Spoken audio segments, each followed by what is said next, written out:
The text from my brother Marcus came through while I was sitting in my small studio apartment, working on what he would have called another worthless doodle. The afternoon light streamed through the single window, illuminating canvases that lined every wall, paintings that my family had dismissed as hobby projects from their struggling artist sister.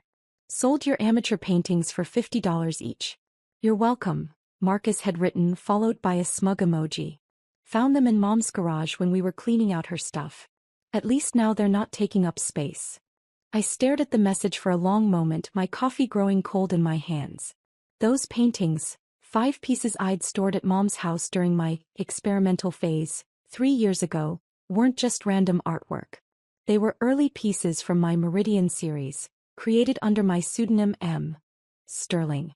Each canvas represented months of work, layers of meaning, and techniques that had taken me years to perfect.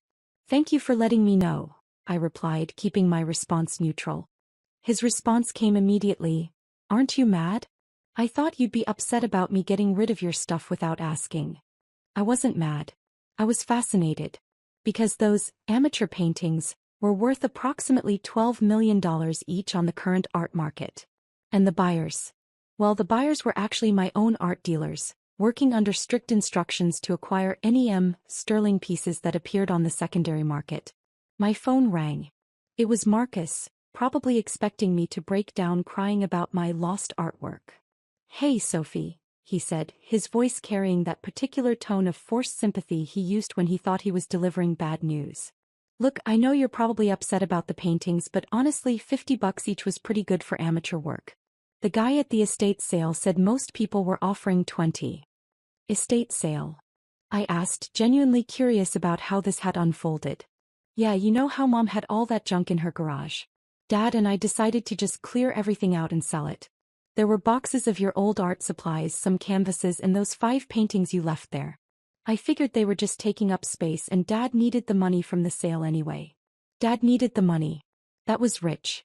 My father, Robert Chin, had been living off the success of his small accounting firm for the past 15 years, constantly reminding the family about his financial expertise and business acumen.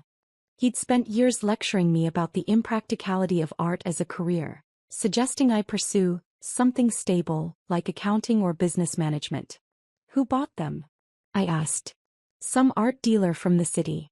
Really nice guy actually. He said he specialized in emerging artists and thought the paintings showed potential. His words, not mine. He even left his card in case you wanted to connect with him about your future work. I almost laughed. The art dealer was undoubtedly Harrison Mitchell from Mitchell & Associates, one of the most prestigious galleries in the country. Harrison had been representing my work under the M. Sterling pseudonym for the past 4 years, helping me build a reputation in the contemporary art world while I maintain my cover as the family's struggling artist. That was thoughtful of him, I said. Yeah, and Sophie? Don't take this the wrong way, but maybe this is a sign that you should consider a more practical career path. I mean, if a professional art dealer thinks $50 is fair for your work, maybe it's time to be realistic about your prospects. Marcus had always been the golden child. The successful one with the MBA, the management position at a mid-level marketing firm, the suburban house with the 2-car garage. He'd married his college girlfriend, Jessica, and they'd produced 2 perfectly average children who attended private school and played soccer on weekends. He'd also been slowly going broke for the past 18 months, though he'd never admit it to the family. His marketing firm had lost 3 major clients, his mortgage was underwater, and Jessica's spending habits had pushed their credit card debt well into 6 figures. But Marcus maintained the facade of success just like the rest of my family. I appreciate the advice, I said, meaning it more than he could possibly understand.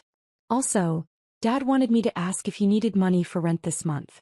I know things have been tight for you and we don't want you to end up homeless or anything. The concern in his voice was genuine, which made it both touching and infuriating. They saw my small apartment, my second-hand furniture, my modest lifestyle, and assumed I was barely surviving. They had no idea that the struggling artist persona was carefully maintained to protect something much larger. I should be okay, I said. But thank you for thinking of me. After ending the call, I walked to my computer and pulled up the secure portal that connected me to my real life. The one my family knew nothing about. Sterling's latest exhibition at the Whitmore Gallery had sold out within 3 hours of opening, with individual pieces selling for between $8 and $15 million. The art world had been buzzing about the mysterious artist who refused all interviews and public appearances, creating a mystique that only drove prices higher. My phone buzzed with a text from Harrison. Acquired 5 early Meridian pieces at estate sale. Family had no idea of value. All 5 now secured in climate-controlled storage. Shall we discuss authentication and potential exhibition inclusion? I smiled and typed back. Family thinks they sold them for $50 each to help with garage sale. Let's keep it that way for now. Harrison's response was immediate. Understood. Your secret is safe. These pieces could anchor the retrospective we discussed. The retrospective. Harrison had been pushing me to consider a major solo exhibition that would cement M. Sterling's place in contemporary art history. We were talking about a career-defining show that could push individual piece values above $20 million. But a retrospective would require more public attention, more scrutiny, and potentially more risk of my identity being discovered. My family's ignorance had become my greatest protection. They dismissed my work so completely that they never bothered to research contemporary art trends, never noticed that M. Sterling's pieces bore striking similarities to the amateur doodles I created in my spare time, never connected the dots between my artistic techniques and the work that was revolutionizing galleries across the country. The next day I decided to visit Dad.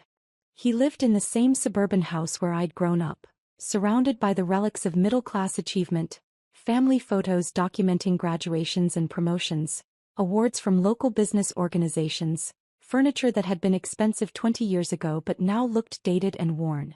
Sophie, Dad said, opening the door with the forced enthusiasm he reserved for visits from his troubled youngest daughter. Marcus said he talked to you about the garage sale.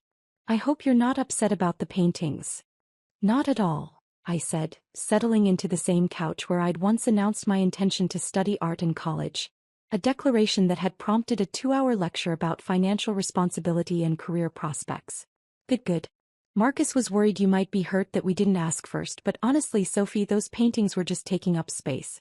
And $50 each was more than I expected, given.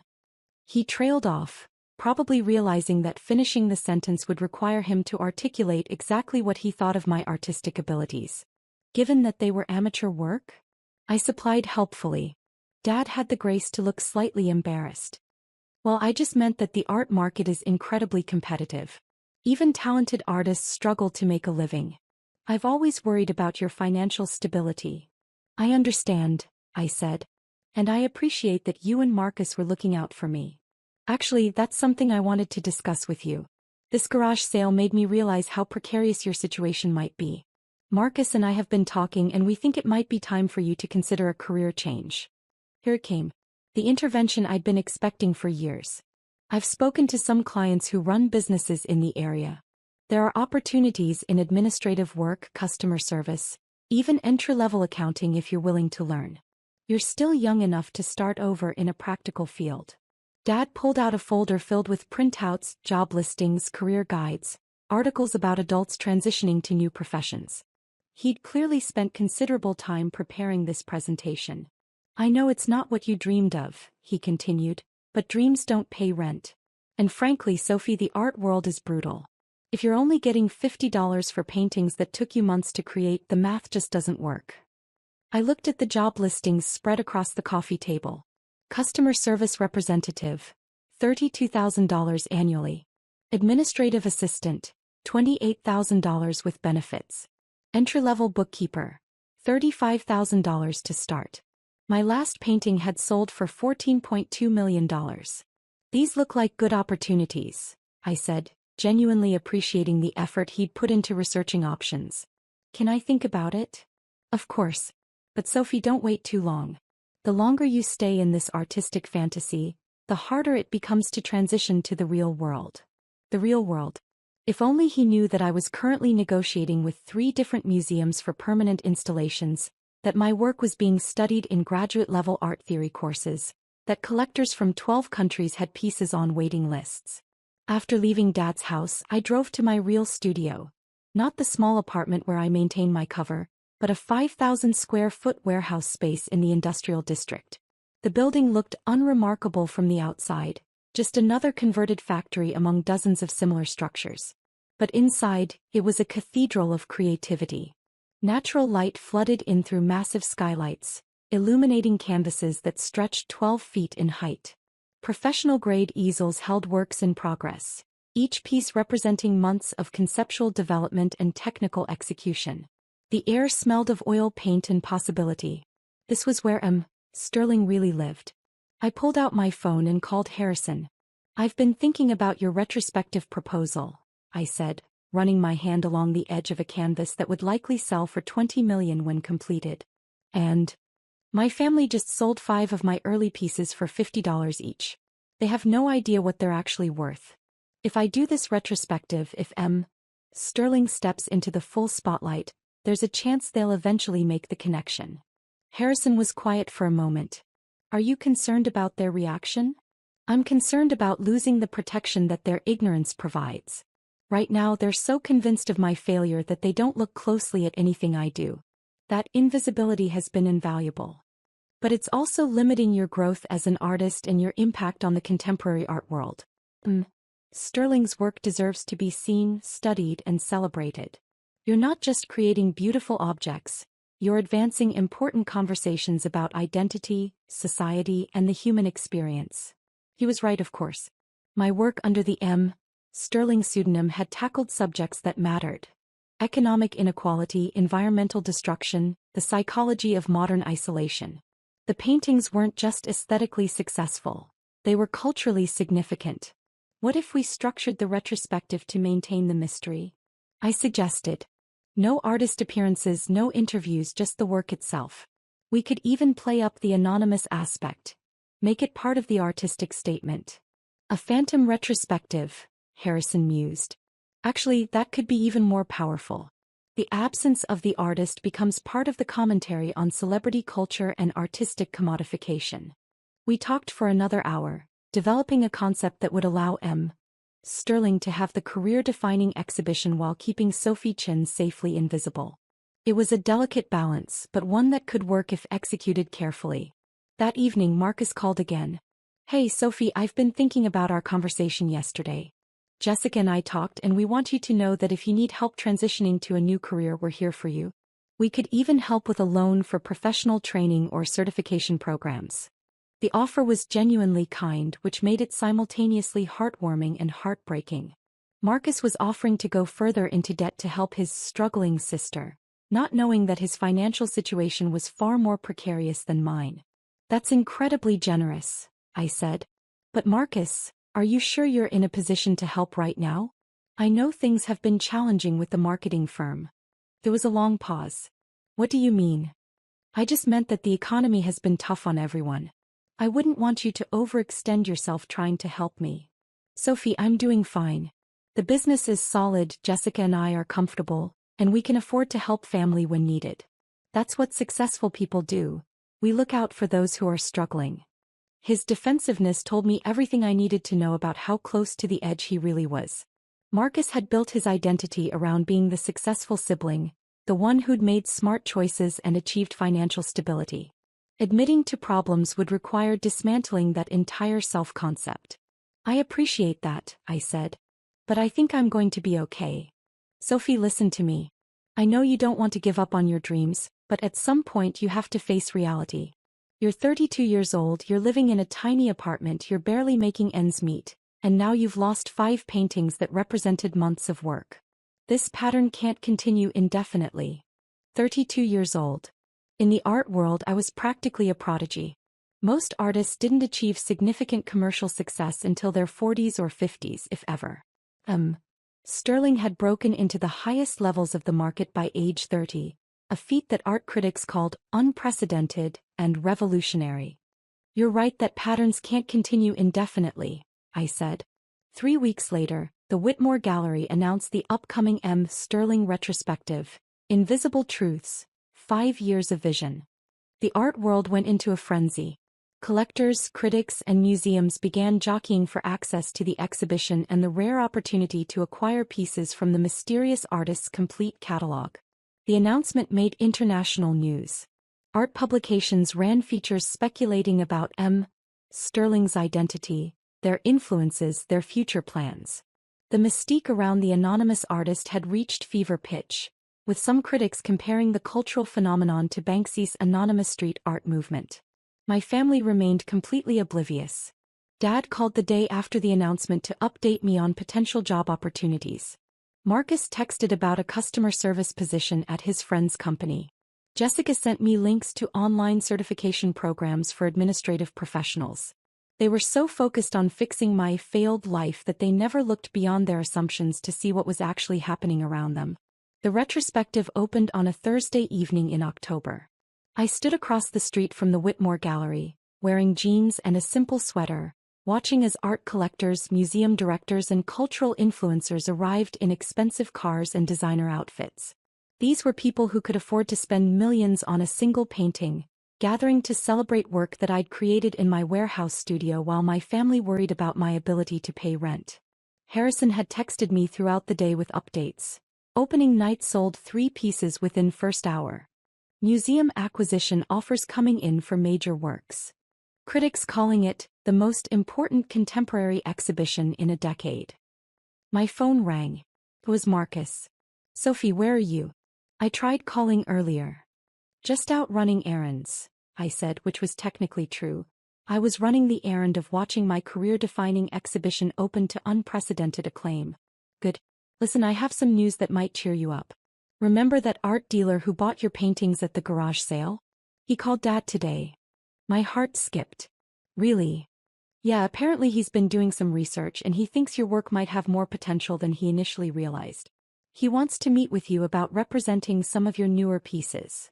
Harrison was playing his role perfectly. We discussed this approach. A gradual introduction that would allow me to start sharing more of my success with my family without revealing the full extent of the M. Sterling empire. He mentioned that the contemporary art market is really hot right now, Marcus continued, and that artists with your particular style are finding new audiences. He thinks you could maybe sell pieces for a few $100s each if you develop the right relationships. A few $100s. The painting that had just sold at the opening was purchased by the Getty Museum for $18.7 million. "That sounds promising," I said. "It is. Sophie, this could be the break you've been waiting for. If you could make even $500 per painting and do maybe 1 painting per month, that's $6,000 a year in extra income. Combined with a regular job, you could actually achieve some financial stability. $6,000 a year. Sterling's work had generated over $200 million in sales during the past 4 years. "I'll definitely follow up with him," I said. "You should. And Sophie? I'm proud of you for being open to new possibilities. I know it's hard to let go of big dreams, but sometimes scaling back our expectations is the first step toward real success." After ending the call, I walked into the gallery. The space was packed with people examining my work, discussing the technical mastery, the conceptual depth, the cultural significance. I moved through the crowd anonymously, listening to conversations about the mysterious M. Sterling and their revolutionary impact on contemporary art.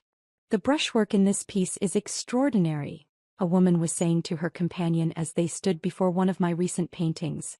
"Whoever M. Sterling is, they're working at a level that most artists never reach." "I heard the Tate Modern is negotiating for 3 pieces, another person mentioned. "This retrospective is going to cement M. Sterling's place in art history." Near the back of the gallery, I found the 5 paintings that Marcus had sold for $50 each. They were displayed with special lighting and detailed placards explaining their significance in M. Sterling's artistic development. A small crowd had gathered around them, with one collector explaining to his friends how these early works showed the seeds of the artistic vision that had revolutionized contemporary painting.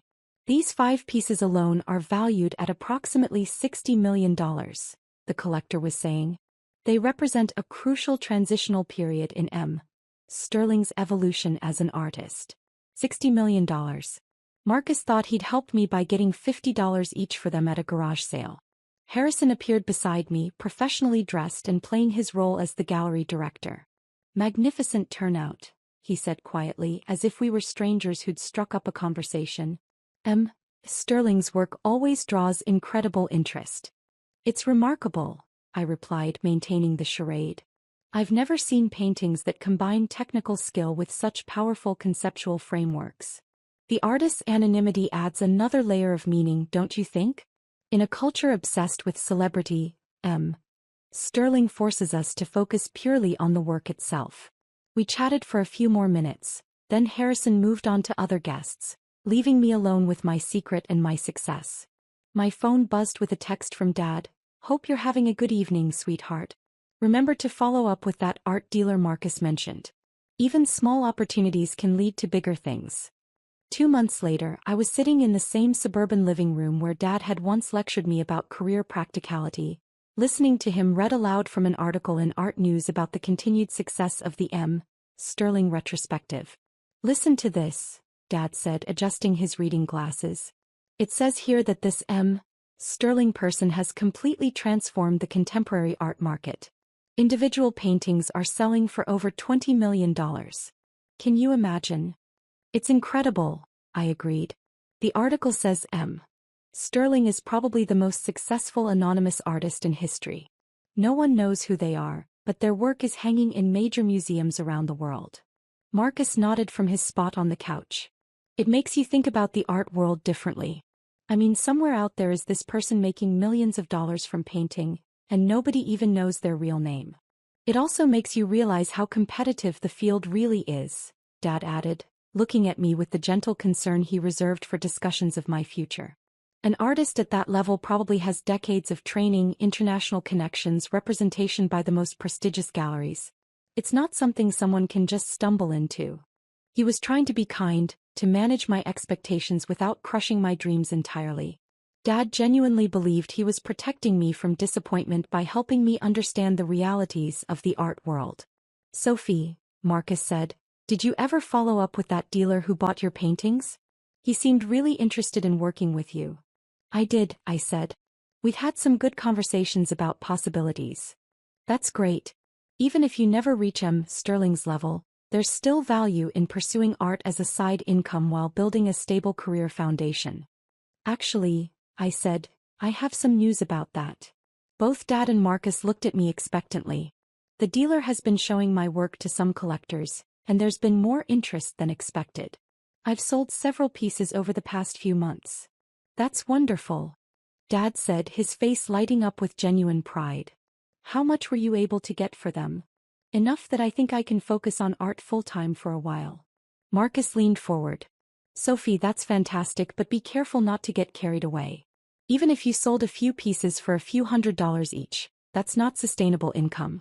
You still need to think about health insurance, retirement savings, all the practical considerations." "I understand," I said. "But I think I'm going to be okay." "Well, we're proud of you for finding some success," Dad said. "And remember, even if the art thing doesn't work out long-term, you'll always have our support." 6 months later, I made a decision that would change everything. I was standing in my warehouse studio, looking at a new series of paintings that Harrison believed could be my most important work yet. The pieces explored themes of identity, family, and the masks we wear to protect ourselves from those who claim to love us. They were deeply personal, informed by years of hiding my success from the people who mattered most to me. I picked up my phone and called Harrison. "I want to do something different for these new pieces," I said. "What did you have in mind?" "I want to sign them with my real name. Sophie Chen." There was a long pause. "Are you sure? That would essentially reveal Sterling's identity to anyone who's been paying attention to your family situation." "I think it's time," I said. "My family loves me, but they've never really seen me. Maybe it's time to give them the chance. This could change everything. Your privacy, your family relationships, your entire life structure." "I know," I said. "But I'm tired of being invisible to the people who matter most." The new exhibition opened 3 months later at the Museum of Contemporary Art. The announcement that Sterling and Sophie Chen were the same person sent shockwaves through the art world and made international headlines. The mysterious artist who had revolutionized contemporary painting was revealed to be a young woman whose family had been selling her work at garage sales. The story became a cultural phenomenon. Articles about hidden genius, family dynamics, and the nature of artistic recognition. My phone rang constantly with interview requests from major media outlets. But the call I was waiting for came on a Tuesday afternoon. Sophie. It was Marcus, his voice confused and hesitant. I just saw the news. Is this real? It's real, I said. But how? When? I don't understand. Those paintings I sold for $50 were worth about $12 million each. The buyers were my art dealers, working under instructions to acquire any of my pieces that appeared on the secondary market. The silence stretched for nearly a minute. Sophie, I need to see you. We all need to see you. Can you come over to Dad's house? An hour later, I was sitting in that same suburban living room, but everything felt different. Dad and Marcus looked at me like they were seeing a stranger. Which, in many ways, they were. I don't know how to process this, Dad said finally. All these years we thought you were struggling, that you needed our help and guidance. But you were one of the most successful artists in the world. I was protecting something I'd built, I said. Your assumptions about my failure became my camouflage. Marcus was staring at his hands. I sold $60 million worth of art for $250 total. The art dealers were acting on my instructions, I said gently. I wanted to make sure those pieces were recovered safely. But why didn't you tell us? Dad asked. Why let us worry about you, offer you money we couldn't afford, try to convince you to give up on your dreams? Because you never asked what I was actually doing. You saw what you expected to see, the struggling youngest child who needed guidance and protection. We were trying to help, Marcus said, his voice small. I know, and your intentions came from love. But your help was based on assumptions, not reality. We talked for hours that day, unraveling years of misunderstanding and rebuilding our relationships on a foundation of truth. It was painful and healing and necessary. Dad looked at me with a mixture of pride and regret. I spent so many years trying to protect you from disappointment in the art world. I never imagined you'd already conquered it. You were protecting the daughter you thought you knew, I said. Now you have the chance to know the daughter who actually exists. Marcus was scrolling through articles about my success on his phone. It says here that your work is in the permanent collections of 12 major museums. That you've revolutionized contemporary painting. That critics compare you to the most important artists of the century. That's all true, I said. And we missed it completely. You missed it because you weren't looking for it. You were so convinced I was failing that you never considered I might be succeeding. 6 months later, my family attended the opening of my latest exhibition. This time as proud relatives rather than concerned interventionists. Dad wore a suit he'd bought specifically for the occasion, and Marcus had spent weeks reading art magazines to prepare for conversations with collectors and critics. As we stood together in the gallery, surrounded by paintings that had been created in secret and revealed in truth, Dad put his arm around my shoulders. I'm sorry it took us so long to really see you, he said. You're seeing me now, I replied. That's what matters. Marcus was explaining to a journalist how proud he was of his sister's success, carefully avoiding any mention of the garage sale incident that had become art world legend. My family had spent years telling me what my work was worth. $50 per painting at best. They'd never bothered to discover what I'd actually built. Now they knew the difference between assumptions and reality. And so did I.